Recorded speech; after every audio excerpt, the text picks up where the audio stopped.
third topic is research methodology. Not much to talk about this. It is a bit dry topic. So qualitative method,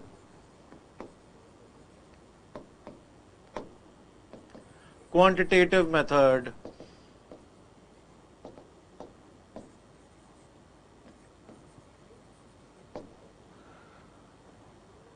methods of data collection,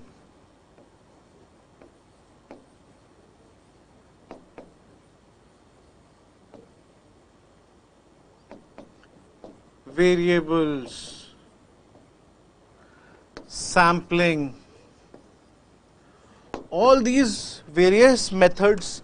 Now, see, to study society, its group, its institution, any of its component, you need to find a method, you need to apply a method in studying that.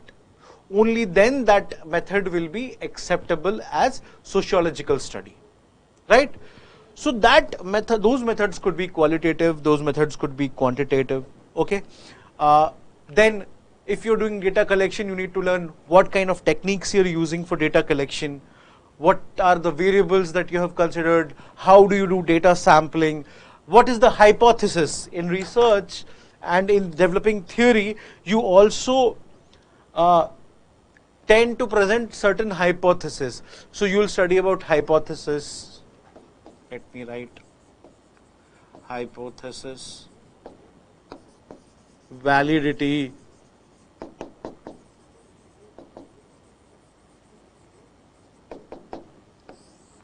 reliability, all of that, okay? So all of this comes under research and methodology. Not very complicated, although very dry topic, but not complicated. You'll have notes on this. I'll teach you in class also. This is a topic where the question will be straightforward.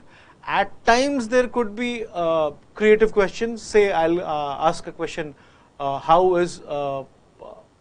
is suitability of participant observation method in studying the situation of COVID-19? Okay? Now there you need to apply brain, but generally UPSC keeps these questions under this topic very simple, straightforward. So accordingly you have to answer, and this will be easy for you. It will be cakewalk. All you need to do is by heart the content and you write in the examination. As the question is being asked is how you write the answers for this. Also, you have to basic understanding of concepts you need to develop, right? Like qualitative method and quantitative method. What will be the suitability of quantitative method? Quantitative methods are more suitable for scientific inquiry. Say, can you quantify anger? To study anger, to study emotion, can you use quantitative method? क्या है उसका degree emotion का? What is the degree of emotion? No, you can't. So for that, qualitative technique is being used. So ये सब basic concepts है. You'll learn of all of this in this unit, which is research methodology.